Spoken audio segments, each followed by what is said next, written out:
hormati guru-guru hebat, guru SD Negeri Bongas.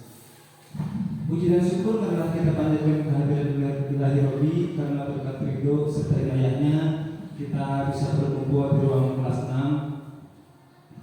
Salawat dan salam semoga selalu tercurah limpahkan kepada Nabi kita, yakni Nabi Muhammad SAW. Pada kesempatan kali ini izinkan saya melakukan aksi nyata dari modul 1.4, yang mana kegiatan ini adalah diseminasi terkait tentang budaya positif yang harus kita lakukan di sekolah kita. Imbas dari aksi nyata ini diharapkan saya bisa mentransfer atau memberikan pengalaman dan berbagi kepada rekan-rekan semua yang nantinya bisa diterapkan demi kemajuan sekolah kita.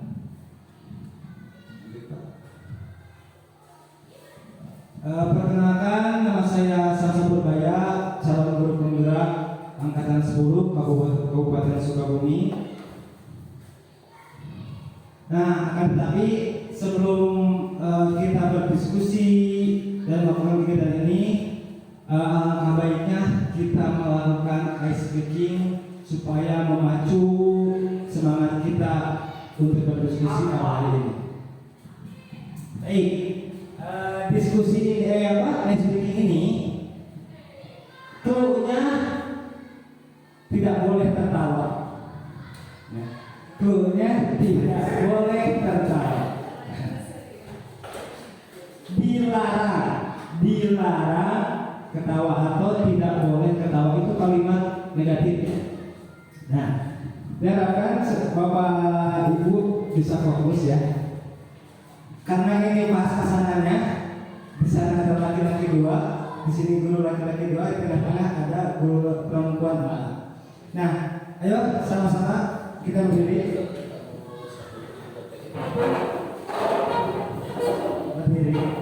Ya, ingat clue-nya tidak boleh tertawa. Nah, kemudian silakan ibu bapak berhadapan. Ya, berhadapan. Ibu bapak silakan berhadapan.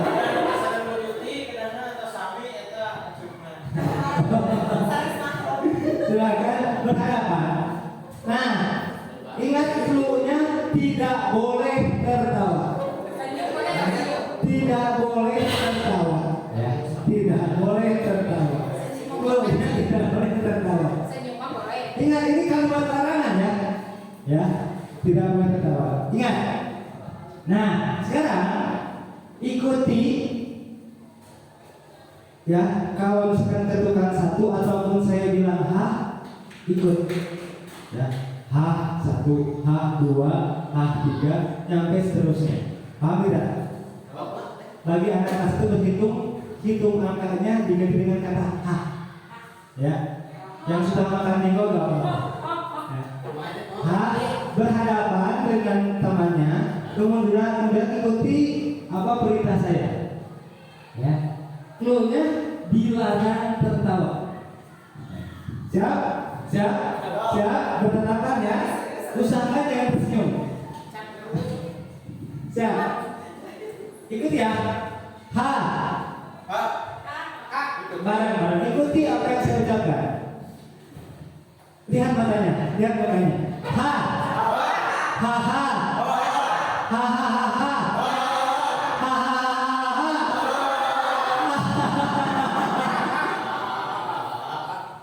Udah cukup. Silakan kembali. Nah, bisa terlihat dari kelompok yang sebelah kanan saya masih ada yang tertawa. Ada satu kelompok yang ini ada yang tertawa. Ya.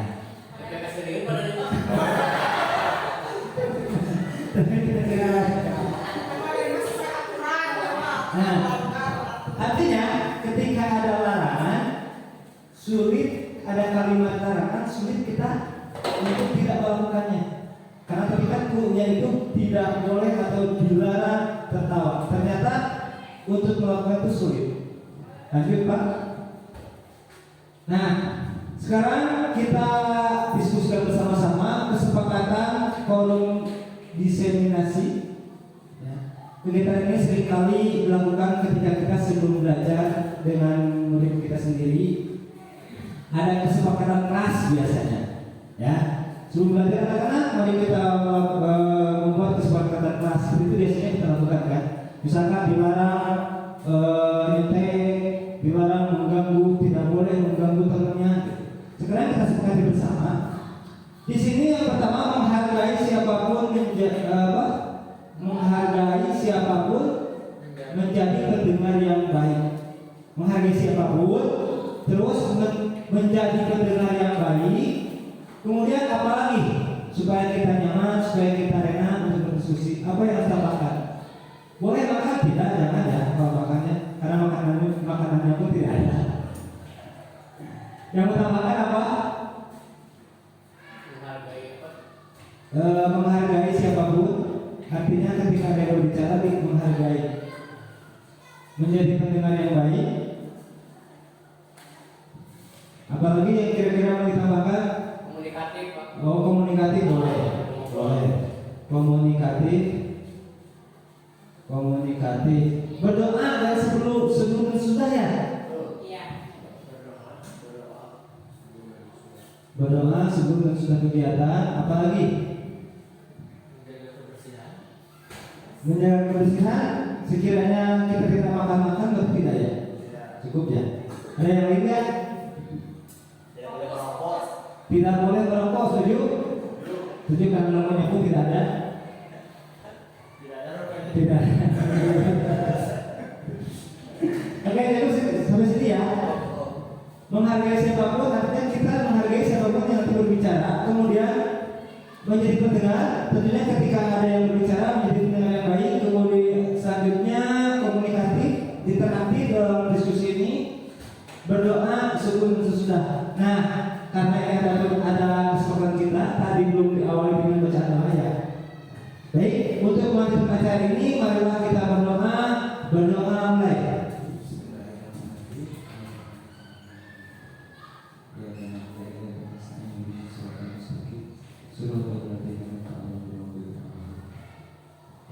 Sudah selesai.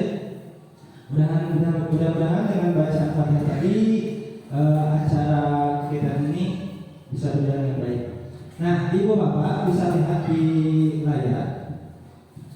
Seorang guru yang baik harus memiliki kemampuan dalam mewujudkan budaya positif di sekolah. Budaya positif tersebut dapat dijalankan dengan menerapkan konsep-konsep ini. Kita selaku guru harus mampu menerapkan konsep ini demi terciptanya budaya positif. Satu, ada disiplin positif, motivasi perilaku manusia. Yang ketiganya, keyakinan sekolah atau kelas, kebutuhan dasar manusia, posisi kontrol, restitusi, segitiga restitusi. Alhamdulillah, poin-poin ini telah dibahas oleh senior saya, Pak Wilan, ya, CGP Angkatan 9. Akan tetapi saya bagi Pak Wilan dan bapak-bapak ibu senior hanya mengingatkan kembali bagi yang belum tahu. Apapun yang saya berikan, apapun informasi yang saya berikan, mohon diterima dengan baik. Ya, jangan lihat saya siapa, tapi ketika ada hal yang baik, mohon diterima. Lanjut Pak. Oke, disiplin positif poin yang pertama. Disiplin positif merupakan suatu cara penerapan disiplin yang mengajarkan anak bertanggung jawab dan menumbuhkan kesadaran diri berdasarkan nilai-nilai kebajikan. Nilai kebajikan itu seperti keadilan, keselamatan, tanggung jawab, kejujuran, rasa syukur, berprinsip, integritas, kasih sayang, rajin, percaya diri, kesabaran, keamanan, dan lain-lain. Ini adalah nilai-nilai kebajikan. Ya, lanjut Pak. Disiplin positif lebih ke arah disiplin diri yang dapat mengontrol diri dalam melakukan segala tindakan. Disiplin diri dapat membuat murid memahami dan menyadari berdasarkan motivasi internal, bukan akibat paksaan, ujian, atau hukuman. Jadi ketika anak itu itu disiplin itu bukan karena kita yang menyuruh, diharapkan seperti itu. Contoh, anak bersih-bersih di kelas itu karena datangnya dari pribadinya, bukan oleh kita. Karena ngapain anak-anak satu-satu, diharapkan dia secara sendirinya melakukan hal itu. Lanjut, di sini kita berpraktik. Ya, kasih contoh. Ini ada pasangan, sama-sama ada pasangan. Anda dan teman Anda akan melakukan kegiatan cobalah buka. Kegiatannya cobalah buka. Anda adalah A. Yang di sebelah kirinya adalah A, ya. Yang di sebelah kiri ibu A. Tugas Anda adalah melupakan salah satu tangan Anda. Coba Anda bayangkan bahwa Anda menyimpan sesuatu yang sangat berharga di dalam kepalan tangan Anda. Anda perlu menjaga benda tersebut sekuat tenaga Anda karena begitu pentingnya untuk kehidupan Anda. Nah, oke, yang jadi A siapa? Peran yang jadi A boleh siapa yang penting salah satu. Kemudian yang B, peran B mencoba dengan segala cara untuk membuka kepalan tangan temannya, ya.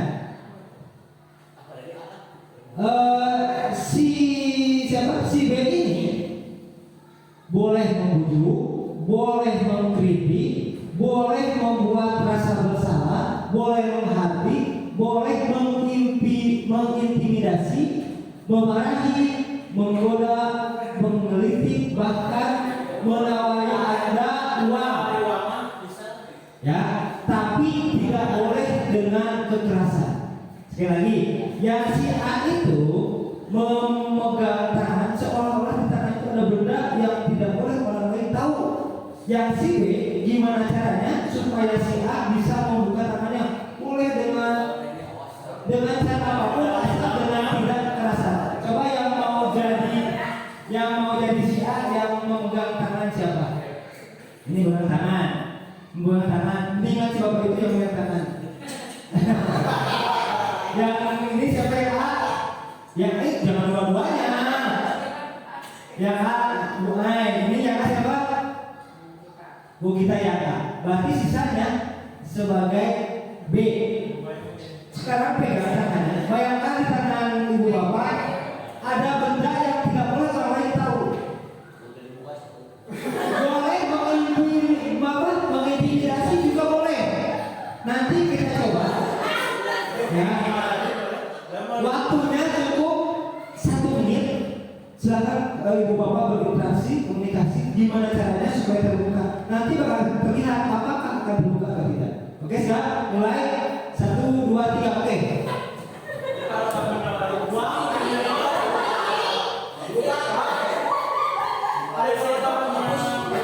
Waktunya 1 menit.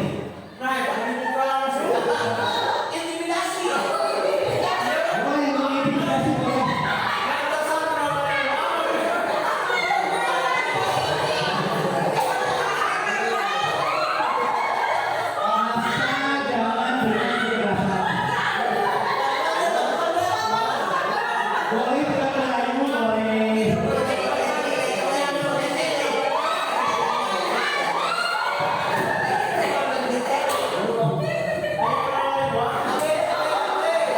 Oke, cukup habis. Sudah. Di bawah ada pertanyaan 1. Apakah A membuka telapak tangan? Ya. Hah? Ada yang tidak ya? Mengapa? Apa alasan membuka telapak tangan? Kemudian, apakah B menutup kepalan tangan? Mengapa? Apa alasannya? B apa kamu? Kita coba yang A yang membuka tangan siapa? Pak Dani. Bapak boleh apa alasannya membuka tangan? Itu terjadi karena intimidasi.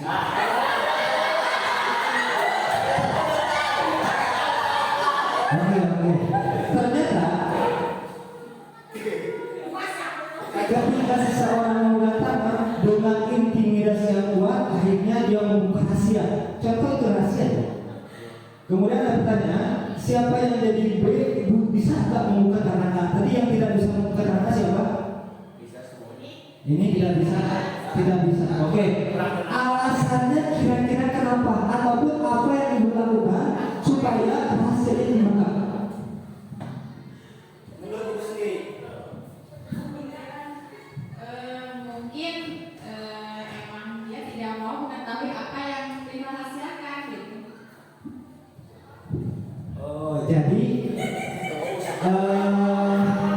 Ibu Mai sebagai pendamping berusaha dengan segala cara, akan tetapi si A ini Ibu Tuti tidak mau membuka rahasianya karena begitu sangat penting. Tidak ada usaha. Dibalik ya nggak apa-apa. Tidak ada usaha. Usaha pun tidak lakukan ya Bu ya. Nah, tapi tetap tidak bisa membukanya. Ada pertanyaan selanjutnya. Dalam kegiatan ini sesungguhnya siapa yang memegang kendali atau kontrol untuk membuka atau menutup kepala tangan? Kira-kira siapa yang mempunyai kontrol? Si A apa si B? Kalau saya diintimidasi dibuka. Yang memegang kontrol siapa? Baik, jawaban A angkat tangan. Jawaban B ada alasan dari salah seorang boleh. Kenapa si A yang memegang tangan? Kenapa jadi kontrol? Terima kasih waktunya. Izin menjawabnya. Kenapa jawabannya menurut saya si A? Karena ketika istilahnya si A itu teguh dengan pendiriannya, dia bisa memposisikan dirinya. Mau dia membuka atau menutup tangannya tergantung diri si A sendiri. Adapun ketika si A itu terpengaruh dengan intimidasi dan sebagainya, itu juga menurut saya adalah kesadaran atau pendapat atau keinginan dia sendiri. Itu saja mungkin dari saya. Oke. Kemudian yang menjawab tadi yang jadi kontrol itu adalah B, Bapak ya. Berikan tanggapan atau alasan kenapa si B ini kok jadi kontrol? Terima kasih Pak. Assalamualaikum warahmatullahi wabarakatuh. Sebenarnya sudah tercover sih jawabannya tadi yang kelompok A. Sebenarnya kelompok B itu bisa membuka tangan atau menyampaikan rasanya tidak terintimidasi. Mungkin saja dia ancaman secara pribadi atau mungkin saja dia yang dia pegang itu tidak begitu penting buat dirinya ketika dia ingin dibuka. Ketika dibuka, siapa tahu ada manfaatnya buat semuanya gitu. Ya, terima kasih. Baik, bisa kita simpulkan bahwasanya ini bukan jawaban hal yang pasti ya, bukan jawaban yang pasti antara A dan si B. Akan tetapi jika ini dibandingkan kepada contoh kita sebagai guru dan murid, si A sebagai murid, si B sebagai guru. Ya, kita balikan hal tersebut. Si A sebagai murid, si B sebagai guru. Si A ini memiliki nilai, misalkan nilai dalam dirinya itu jujur. Ya. Jika kita selaku guru mengintimidasi supaya dia tidak jujur, apakah dia bisa jujur? Tetap jujur, tentu saja bisa tetap jujur. Kalau itu nilai itu dasarnya dari hati. Akan tetapi si A ini tidak akan jujur. Dia akan membuka untuk tidak jujur ketika ada intimidasi, ada paksaan, ada iming-iming. Nah, maka akan muncullah nilai itu. Balik lagi tadi nilainya itu kebajikan. Kalau nilainya keburukan, si A ini tukang bohong. Kita selaku B berupaya mengintimidasi, membujuk dia supaya berbuat jujur. Bisakah? Tentu saja tidak, tergantung dirinya dia mau berubah atau tidak. Ya. Jadi kita selaku guru tidak bisa memaksakan nilai yang dimiliki oleh peserta didik, tidak bisa memaksakan. Tetapi ketika dia memiliki nilai, kita harus berusaha untuk mengarahkannya supaya mempunyai nilai yang baik. Oke Pak, lanjut. Poin yang kedua adalah motivasi perilaku manusia. Di sini ada 3. Ada 3 motivasi perilaku manusia. Yang pertama, untuk menghindari ketidaknyamanan atau hukuman. Kemudian yang kedua, untuk mendapatkan imbalan atau penghargaan. Yang terakhir, untuk menjadi orang yang mereka inginkan dan menghargai diri sendiri dengan nilai yang mereka percaya. Kita flashback ke nilai yang tadi. Si A memiliki nilai kejujuran, telah tumbuh dalam dirinya. Apakah si A ini ketika mempunyai nilai kejujuran ada di poin mana? Menurut ibu bapak? Contoh ceritanya, nah kamu tadi makan enggak? Dia jujur makan. Dia ada di poin mana kira-kira?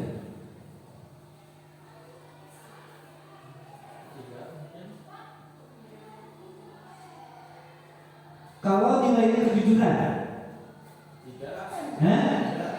ketiga, karena nilai ini telah tumbuh dalam dirinya.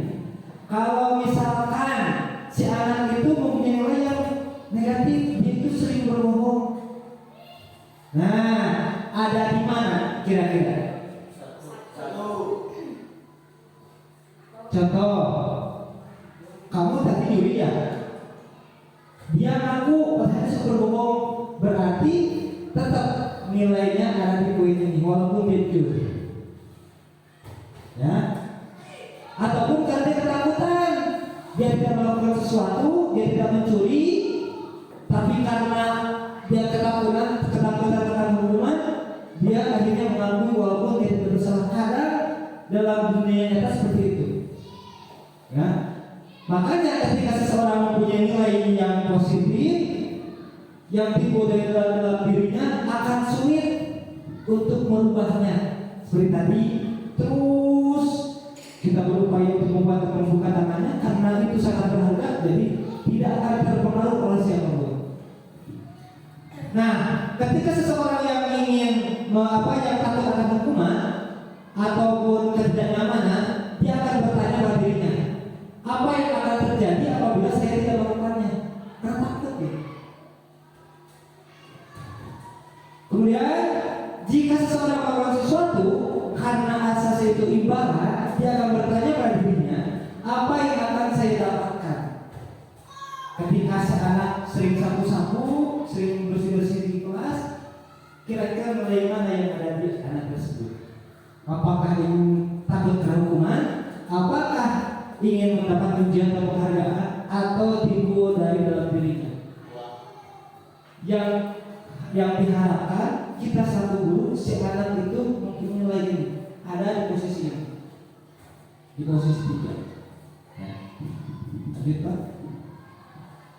Nah, sekarang kita akan diskusi dengan keyakinan sekolah. Ya. Keyakinan sekolah. Keyakinan sekolah. Guru berperan dalam mewujudkan terbentuknya keyakinan sekolah atau kelas dengan adanya kesepakatan antara guru dan murid. Lanjut, lewat aja Pak, lanjut. Nah, ada contoh. Mengapa kita memiliki peraturan tentang penggunaan helm pada saat mengendarai kendaraan roda 2 atau motor? Jawabannya adalah untuk keselamatan. Kemudian contoh yang kedua, mengapa kita memiliki peraturan tentang penggunaan masker dan mencuci tangan setiap saat? Kemungkinan jawabannya adalah untuk kesehatan atau keselamatan. Nilai-nilai keselamatan dan kesehatan inilah yang kita sebut sebagai suatu keyakinan, yaitu nilai-nilai kebajikan universal yang disepakati secara tersirat dan tersurat, lepas dari latar belakang suku, negara, bahasa maupun agama. Jangan lupa yang booster. Nah, jangan booster Pak. Nah, keyakinan kelas. Kita sering di kelas, anak-anak jangan berisik.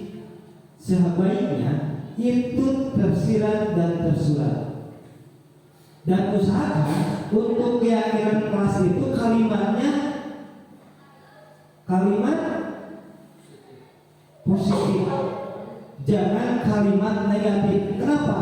Karena kalimat negatif seperti tadi telah kita perhatikan, kita berupaya untuk melakukannya ketika mendengar kalimat negatif. Jangan dilarang. Itu seolah-olah memicu hati kita untuk melakukannya, padahal jelas dilarang. Tapi sebaiknya untuk keyakinan kelas dibuat dengan kalimat negatif dan sesimpel mungkin kemudian ditempel di dinding kelas ataupun di lingkungan sekolah, supaya ketika ada melihatnya, oh kita tuh harus melakukan ini, bukan jangan melakukan ini. Contoh kalimat, jangan buang sampah sembarangan, itu kalimat negatif. Harusnya berubah menjadi kalimat negatif, buanglah sampah.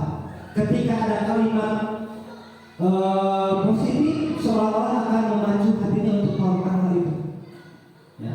Ini ada sebuah contoh percobaannya. Ini hal umum. Bisa lihat.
Dari kejadian tersebut ada yang bisa menanggapi?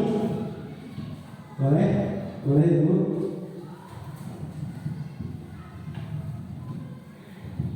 Menurut pendapat saya begini ya, kalimat larangan tersebut justru memicu orang lain untuk penasaran, lalu melakukan hal yang dilarang itu karena kenapa sih, mungkin itu tanda tanya, jadi penasaran. Terima kasih.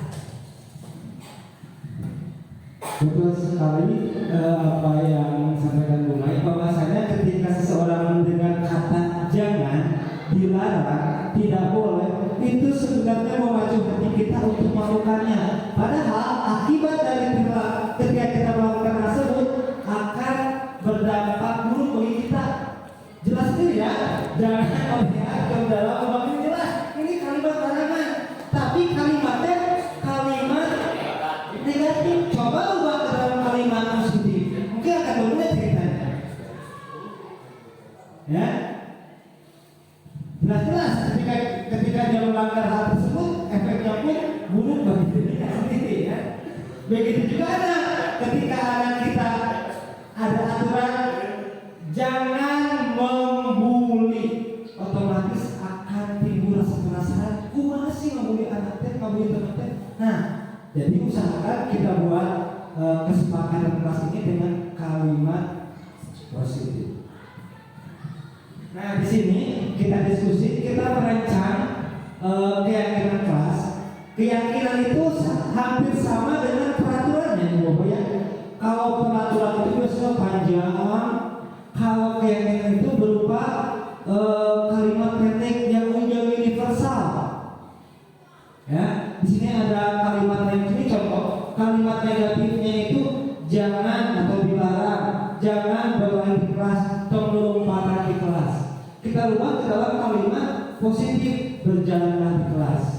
Ini dengan contoh ya. Kemudian, nah kita harus tahu dari kalimat ini nilai apa yang didapat. Saling menghargai. Ketika si anak mempunyai nilai ini, maka tidak akan ada yang melanggar tentang keyakinan kelas. Ya, silakan ibu bapak, tiap orang boleh kita diskusi. Nanti diharapkan setelah kegiatan ini di kelas bisa dipraktekkan dengan murid-murid kita sendiri. Jadi keyakinan kelas ini bukan kita yang buat, tapi sama-sama dengan berkolaborasi dengan anak. Si anak itu maunya apa? Aturan seperti apa? Anak misalkan ketika belajar si anak itu maunya tidak ada suara, dia pikir. Karena setiap anak memiliki ide masing-masing. Coba kita sekarang praktekkan, pasti ibu bapak juga gak mungkin sama apa yang diinginkan ketika di kelas. Coba ibu bapak boleh buat satu kalimat negatif, kalimat positif, kemudian nilai apa yang ada di dalamnya. Ibu bapak boleh tuliskan di kertas ini. Nanti kita tulis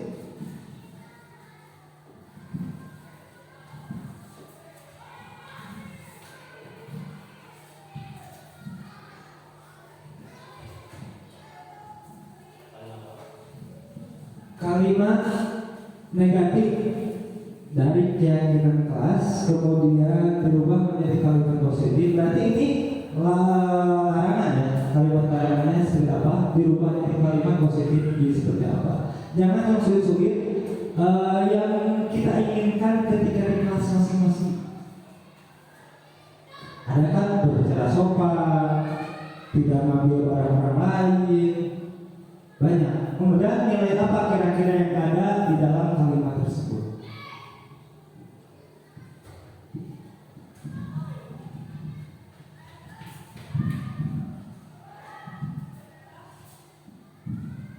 Nah, kegiatan ini nanti ibu bapak bisa dipraktikkan dengan murid-muridnya di kelas. Untuk anak kelas 1 mungkin akan sulit, tapi bisa dibantu ibu. Ya, apa yang mereka inginkan?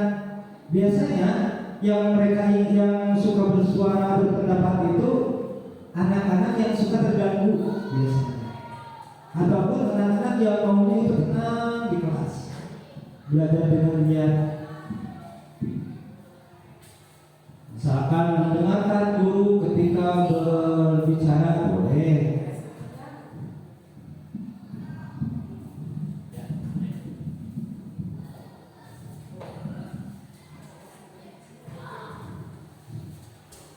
Bantu. Nah, dengan kenyataan di kelas aja ya, nggak usah cari kalimat yang sulit, soalnya anak pun nggak bakal jauh beda. Gitu. Bahwasanya keinginan ini akan sama antara murid dengan guru. Bapak boleh bantu. Kalimat negatifnya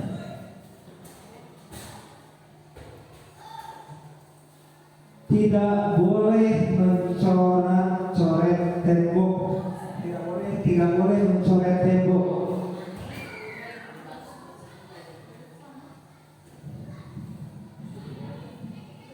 Terus kalimat positifnya, jagalah keindahan dinding kita.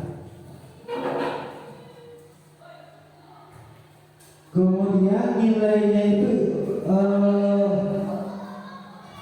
nilai apa? nilai keyakinannya itu apa kira-kira? Memiliki Rasa cinta ya, rasa cinta.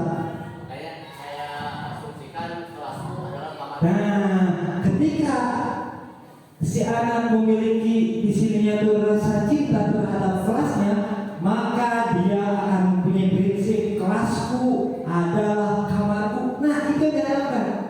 Ya, ketika anak melakukan nyoret tembok, kita bisa memberikan pengarahan kepada mereka tanpa memberi hukuman yang begitu ketat. Ya, karena ini adalah keyakinan bersama-sama. Ada lagi Bapak kalimat negatifnya, jangan berisik di dalam kelas.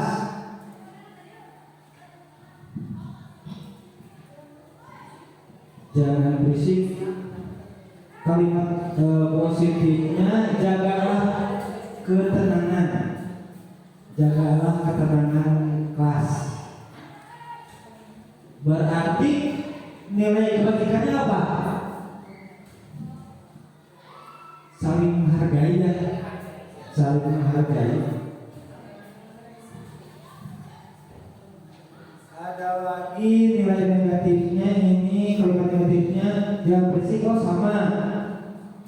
Nah, jangan berbicara kasar. Nah, betul itu kan? Anak juga sama, keinginan kita, keinginan pasti sama. Makanya untuk praktek diri kelas gak bakal sulit. Ya. Jangan berbicara kasar.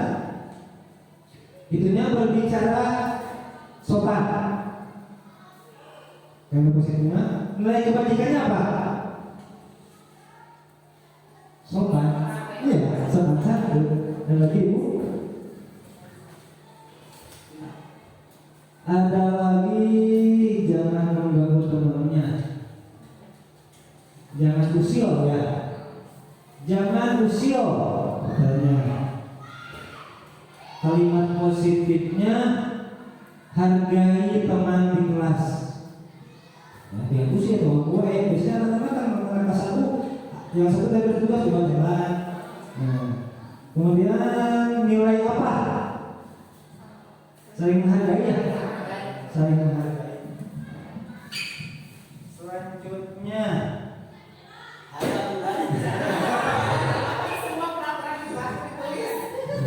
jangan semua paling satu aja, kan kita diskusinya bareng-bareng. Jangan ngobrol ketika belajar. Ada gak? Ada sama ya, hampir sama ya, hampir sama.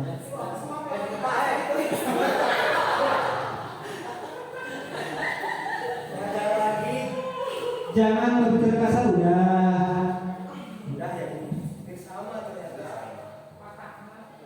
Jangan datang terlambat, ada belum? Belum. Jangan datang terlambat, jangan masuk terlambat artinya ya. Kalimat positifnya, datang tepat waktu. Nilai kebajikannya apa? Ketika anak ini Jangan memakai sendal. nah bisa ya. Ternyata banyak kan di kelas itu jangan memakai sendal, pakailah sepatu gitu kan. Berarti kedisiplinan sama. Ternyata kita guru dan nanti berdiskusi dengan anak gak bakal jauh beda. Ketika anak tidak paham, kita bisa menerangkan. Nah, setelah sampai nilai ini kita dapatkan, kita beri pengarahan kepada anak-anak. Nah, anak, kita sekarang buat ini. Setiap orang buat itu bahasa, setiap kelompok membuat kalimat sebagus mungkin di cover, ditempel di dinding yang sekiranya dapat dilihat setiap hari. Ketika anak melihat itu dan anak membuat aturan ini, insya Allah tidak akan ada anak yang lari dari kelas, ada anak yang mengganggu temannya, ada anak yang datang ke kelas tidak tepat waktu, karena ini membutuhkan kolaborasi antara guru dengan murid. Oke, lanjut. Nah, diskusi lagi nih, udah mulai kurang semangat SPG. SPG-nya gak usah sulit Ice breaking ini biasanya untuk anak kelas 1, 2, 3, tapi diterapkan di kelas atas juga menjadi masalah. Oke ya, gak usah dulu saja. Ice breaking ini seorang anak namanya Marina. Dia lincah, saya gitu lincah, bakatnya menari. Tapi yang anehnya dia menari bukan di lantai, tapi di atas. Nah, ya. Oke. Tapi bukan hanya sekedar diucapkan, digerakkan. Ketika saya menyuruhkan Marina, berarti saya. Marina menari di atas menara. Marina menari di atas menara. Nah, ini bisa dipraktekkan di kelas bawah. Oke, kita coba. Yang didengarkan dengan yang digerakkan harus seirama, artinya konsentrasi. Ini ini untuk memicu konsentrasi kita. Oke, siap ya? Ulang lagi. Marina menari di atas menara. Oke, siap? Ketika saya bilang sesuatu, lakukan gerakannya. Ya. Marina menari di atas menara, di atas. Marina menara. Siap, konsentrasi. Ternyata sulit ya ketika mendengar dan melakukan sulit. Nah, itu akan memicu konsentrasi. Siap, sekali lagi. Marina menari di atas menara. Marina di atas menari. Menara di atas menari. Marina. Oke. Akhirnya konsentrasi lagi. Lanjut Pak. Nah, poin keberapa ini? Poin keempat ya. Kebutuhan dasar manusia bukan hanya untuk anak, orang dewasa pun sama ya, pasti ini. Pernyataan tentang apa? Kebutuhan dasar manusia. Ketika seorang murid melakukan suatu perbuatan yang bertentangan dengan nilai-nilai kebajikan, nilai-nilai yang tadi kita telah buat, disiplin, apalagi banyak, atau melanggar peraturan, hal itu sebenarnya dikarenakan mereka gagal memenuhi kebutuhan dasar mereka. Si anak melanggar karena keinginannya tidak terpenuhi. Lanjut Pak. Nah, ini adalah kebutuhan dasar manusia, bukan anak kita pun sama. Yang pertama bertahan hidup, yang kedua kasih sayang dan rasa diterima, ketiganya penguasaan, keempat kebebasan, yang kelima kesenangan. Contoh, si anak itu sering usil kepada temannya, kira-kira kebutuhan apa yang dia inginkan? Kasih sayang, tetapi belum tentu. Ya, itu kan kita tidak paham si A itu siapa. Contoh kita kasih contoh di kelas 5 ada seseorang yang memang dalam segi fisiknya normal, tapi dalam menerima pemahamannya sulit. Dia sering mengganggu temannya. Kira-kira karena kenapa? Karena dia bertahan hidup, apa karena dia ingin dianggap oleh temannya, ataupun karena dia ingin berkuasa? Belum tentu ya. Kita harus telusuri dulu seperti apa anaknya. Nanti Pak. Nah, ini seperti kasus Ibu Julaiha, guru wali kelas 9H, anggap ini kelas 5 SD atau kelas 4, kelas 3 boleh. Sedang bingung menghadapi ulah salah satu murid di kelasnya, namanya Tommy.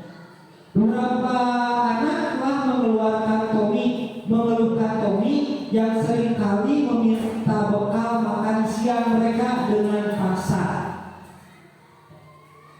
Jika Anda menghadapi situasi seperti Ibu Julaiha, apa yang akan Anda lakukan? Menurut Anda, kira-kira apa alasan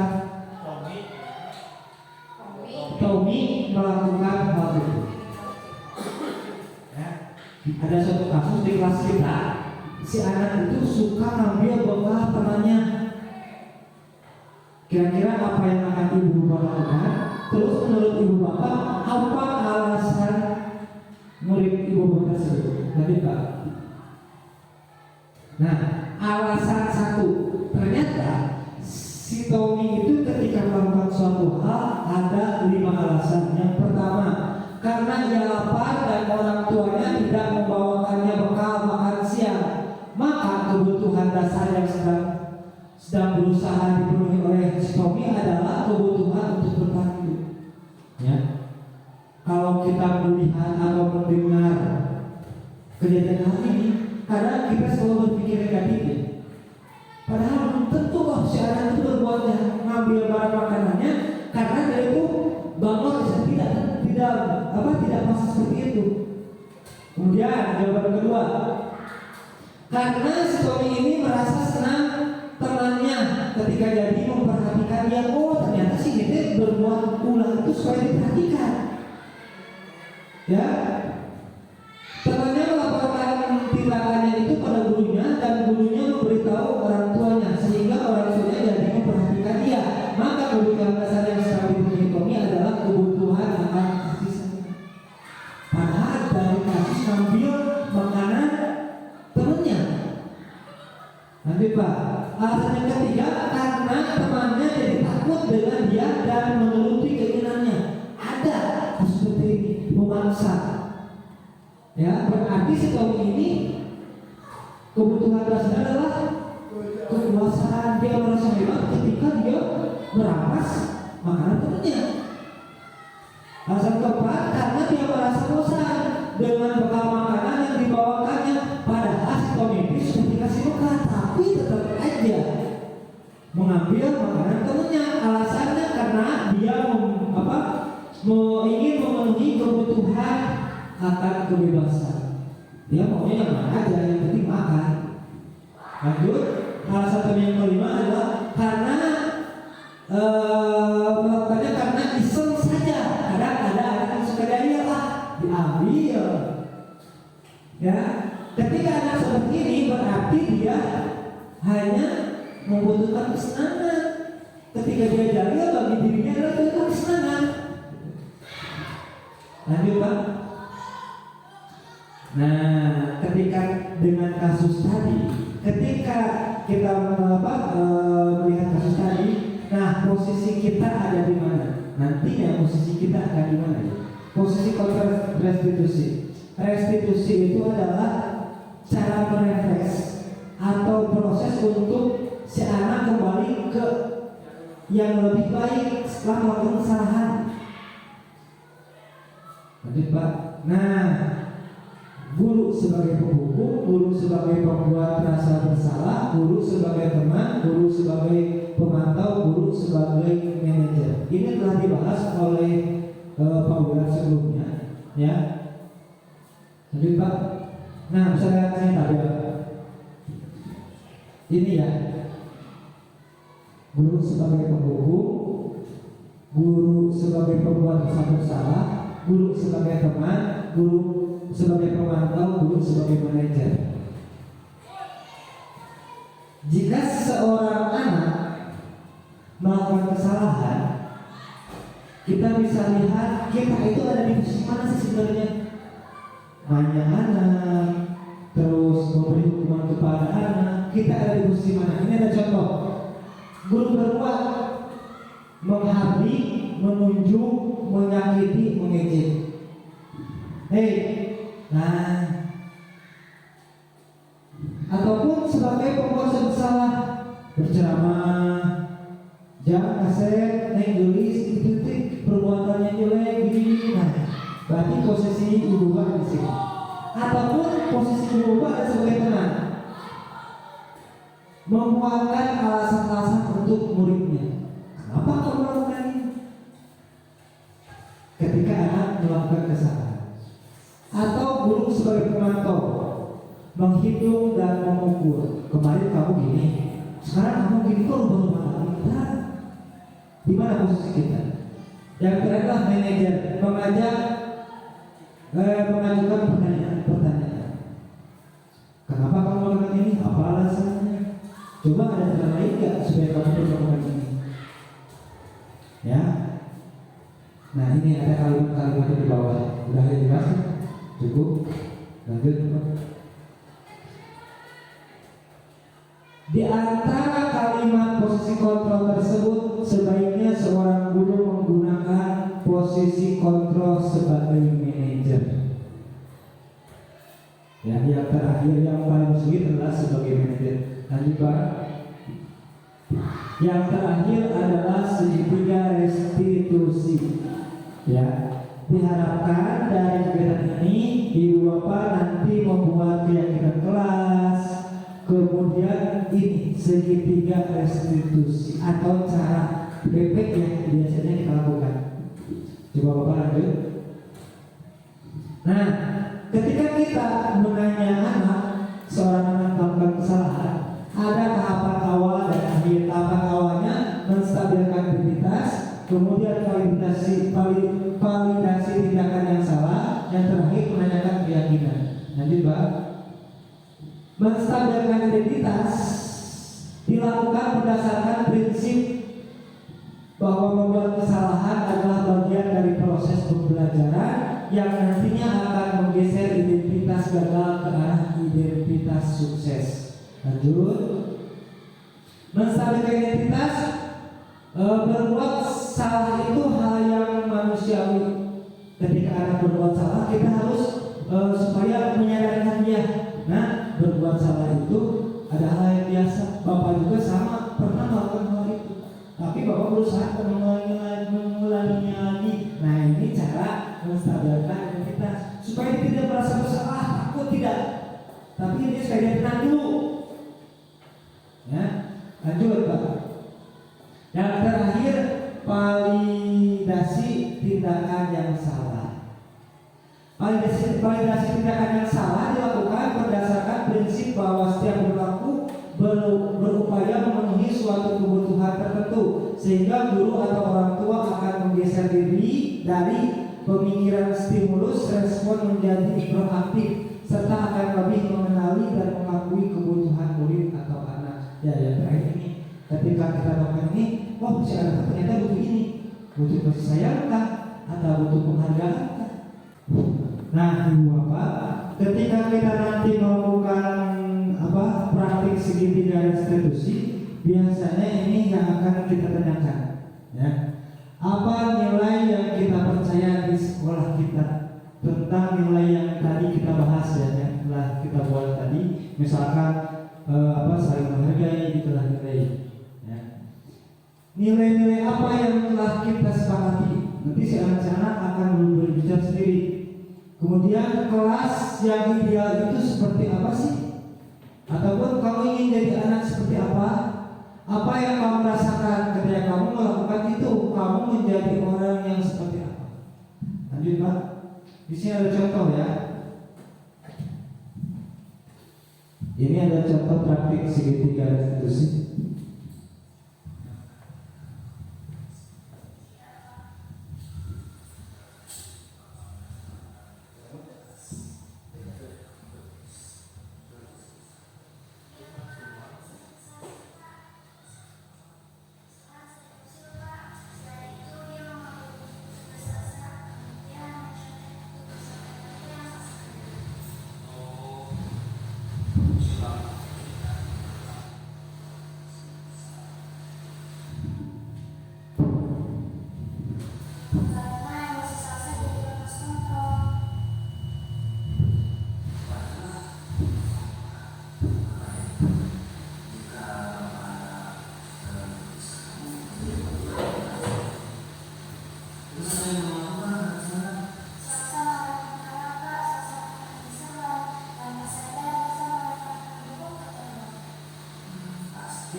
prostitusi.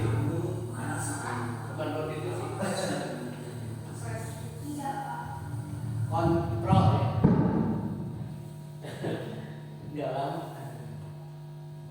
Oke, nah itu adalah satu contoh ya praktik segitiga restitusi. Nanti ibu bapak boleh lakukan ketika anak melanggar aturan kelas.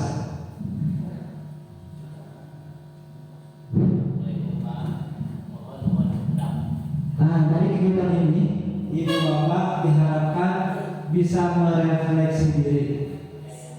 Ya, ada fight kan itu peristiwa apa yang terjadi ketika ada di kelas ini, kemudian kedua feeling perasaannya seperti apa ketika kita melakukan kegiatan ini, yang ketiga finding pembelajaran apa yang kita dapatkan, kemudian future adalah penerapan apa yang akan kita lakukan ke depannya tentang kegiatan hari ini. Ibu bapak boleh mengisi. Nah, kegiatan refleksi ini selalu kita lakukan kegiatan di kelas ketika akhir pembelajaran.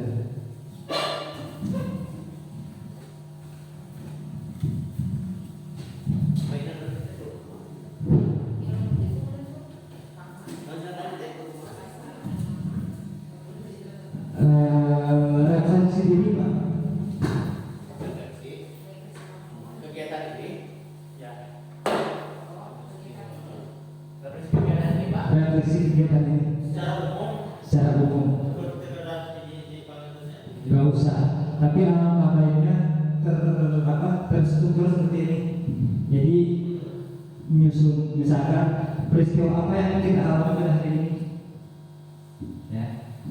Yang kita alami saat ini peristiwa apa. Kemudian feelingnya, perasaannya seperti apa ketika kita setelah mendapatkan peristiwa ini, perasaan seperti apa, findingnya pun, pembelajarannya pun apa,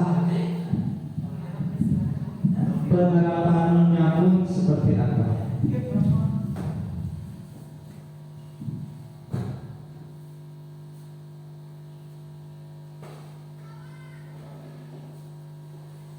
Mau ditulis apa langsung testimoni dari satu orang, siapa yang bisa merefleksi dari kita ini, boleh Bapak? Langsung boleh. Terima kasih. Assalamualaikum warahmatullahi wabarakatuh. Testimoni hari ini, pada hari ini merupakan peristiwa yang benar-benar jarang terjadi. Dan alhamdulillah saya merasa senang sekali dengan adanya peristiwa seperti ini. Karena apa? Dari semua yang kita ketahui, sebenarnya masih ada yang belum terketahui, yang belum tahu, yaitu hal ini, yaitu ini. Sebenarnya kita hanya bilang, oh iya, oh itu. Baru ke hari ini kita terbuka. Intinya hari ini saya merasa senang sekali dengan pertemuan ini. Semua yang tadinya tidak tahu setelah jadi terbuka. Terima kasih. Hanya itu Pak. Assalamualaikum warahmatullahi wabarakatuh. Satu lagi dari Ibu atau Bapak yang mau merefleksi, boleh berupa kritik atau saran membangun buat saya sendiri. Boleh? Siapa? Boleh Bapak Pawilan, senior saya ini. Ya, terima kasih atas waktunya. Tentunya yang pertama bukan peristiwa, mungkinnya lebih ke kegiatannya. Tapi memang kalau di ini ya ada peristiwa. Kegiatan hari ini diseminasi budaya positif, alhamdulillah berjalan dengan lancar dan perasaan yang saya rasakan.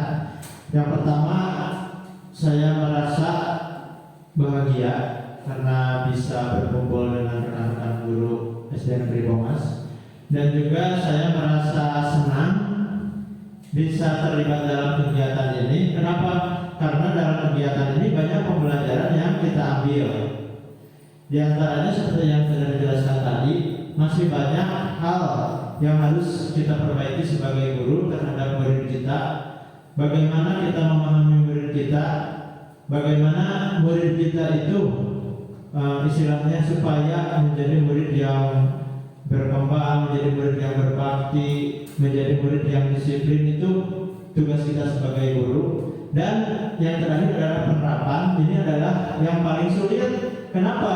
Setiap mengikuti kegiatan yang saya rasakan sendiri pribadi, hari ini saya mengikuti kegiatan di sini pasti muncul rasa, oh berarti harus diterapkan. Segitiga restitusi harus diterapkan, budaya positif harus diterapkan. Ketika kita keluar dari kelas, barulah rasa ingin menerapkannya itu berkurang. Yang muncul adalah kegiatan-kegiatan lain atau hal-hal lain, baik itu keluarga ataupun secara pribadi, yang asalnya mau menerapkan besok, besok teh sibuk, kira pakai tok, mau diterapkan besok lusa, besok lusa Idul Adha, sibuk persiapan daging kurban, kira minggu depan, oh kabur sama. Tahun ajaran baru, pas tahun ajaran baru, saya sendiri mungkin Bapak Ibu tidak ya, keburu ya lupa, malas dan sebagainya. Tetapi apa kesimpulannya? Mungkin sekecil apapun hal positif yang kita dapatkan, terapkanlah kepada murid kita, karena dari hal kecil tersebut itu bisa menjadi hal yang besar. Itu saja mungkin dari saya. Terima kasih. Satu lagi boleh ada dari ibu-ibunya? Dari ibu-ibunya? Boleh ibu. Enggak. Terima kasih atas kesempatan yang telah diberikan. Sebenarnya singkat saja dari saya, penjelasan dari Bapak dan Mamilar dan Bapak Ari itu sudah sangat komprehensif. Jadi saya hanya mengaminkan saja alias setuju. Terima kasih. Terima kasih kepada Ibu Mai dan semuanya. Saya sedikit menyimpulkan tentang kegiatan hari ini ya. Yang diharapkan dari kegiatan ini, setelah Pak Wilar ada saya, dan setelah saya ada selanjutnya. Ya. Jika kita memiliki satu circle, memiliki tujuan yang sama, bukan berarti yang belum memiliki tujuan sama, tapi saya bersikap sendiri, Pak Wilar pun sama-sama pasti merasakan berusaha mengajak ibu bapak, ayo ikut, supaya kita tuh satu tujuan. Jika kita lupa, kita bisa saling mengingatkan. Ya, intinya ini adalah ya, penerapan dari budaya positif itu sangat sulit.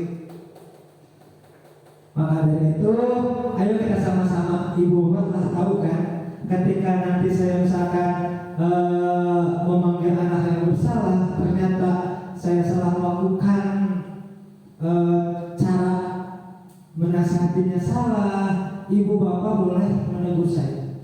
Ya, Pak, tolong dibisikin juga boleh Pak, itu tuh tidak boleh. Nah, jadi kita sama-sama gimana caranya budaya positif ini akan terus berjalan di sekolah kita. Dan kita pun harus tetap semangat, harus ikhlas untuk menjalankan ini semua. Penutup Pak. Ya, ini terima kasih ya, video ternyata. Terima kasih atas waktunya. Mohon maaf ibu bapak yang telah terganggu waktunya dengan kegiatan ini. Mudah-mudahan hal yang baik yang ibu terima, ibu dapatkan bisa dikembangkan sekolah ini. Akan tetapi kekurangannya, semoga banyak kekurangannya dari diri saya sendiri, sehingga saya bisa merefleksi bukan merefleksi nanti mawas diri tentang kekurangan saya. Yang kurang lebih ya mohon maaf. Wabillahi taufiq wal hidayah. Assalamualaikum warahmatullahi wabarakatuh.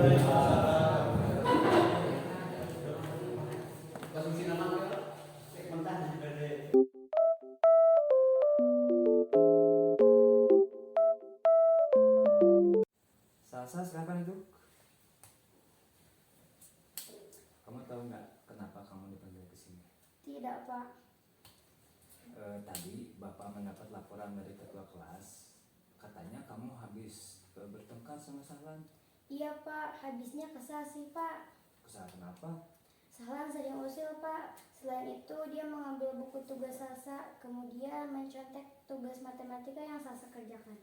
Oh gitu. Coba kamu pikirkan, menurut kamu perbuatan tersebut salah apa tidak? Salah, Pak. Kenapa salah? Karena emosi Salsa jadi lepas kontrol. Wajarlah kamu marah, menurut Bapak ya itu. Jika Bapak ada di posisi kamu, mungkin saja Bapak juga akan marah seperti kamu. Terus apa yang kamu lakukan terhadap Sahlan? Salsa marah-marah, Pak. Salsa maki-maki Sahlan. Tanpa sadar, Salsa melemparkan buku ke tembok. Pasti tindakan kamu ada alasannya. Iya, Pak. Masa Salsa diam saja? Salsa sudah susah payah mengerjakan tugas itu, tapi Sahlan seenaknya mencontek. Tidak ada usaha untuk mengerjakan sendiri. Ya udah, sudah. Wajarlah kalau kamu marah. Mungkin karena tidak rela pekerjaan kamu dicontek oleh orang lain. Papa sangat menghargai tindakan kamu yang tidak berbuat lebih dari itu. Misalkan kamu memukul Sahlan, nah itu berbahaya ya, saya. Sekarang coba pikirkan, tindakan kamu marah sampai melempar buku, apakah sesuai dengan keyakinan kelas kita? Tidak, Pak. Menurut kamu, keyakinan kelas apa yang sudah dilanggar? Saling menghormati sesama teman. Ya, betul. Coba menurut kamu, saling menghormati sesama teman itu penting atau tidak untuk kamu? Penting, Pak. Baik. Kalau menurut kamu penting, jadi keyakinan apa yang harus kamu lakukan saat marah? Harus lebih sabar, Pak. Kamu bersedia nggak memperbaiki kesalahan kamu? Bersedia, Pak. Iya, baik. Coba, apa yang akan kamu lakukan untuk memperbaiki masalah ini? Salsa harusnya lebih bersabar dan menahan amarah. Kalau ada teman lagi yang mencontek, Salsa akan melaporkan langsung ke Bapak. Betul, ya. Tepat sekali tindakan kamu, Salsa. Tetap semangat ya, silahkan kamu kembali ke kelas. Terima kasih, Pak. Sama-sama. Assalamualaikum. Salam. Assalamualaikum warahmatullahi wabarakatuh. Nama saya Salsa Octavia, kelas 5B SD Negeri Bongas. Terima kasih, Pak Samsa. Salsa senang sekali berdiskusi dengan Bapak untuk menemukan solusi atas kesalahan yang telah Salsa lakukan. Salsa akan berusaha mengendalikan diri dari amarah. Salsa juga harus banyak bersabar dan dapat menghormati teman-teman.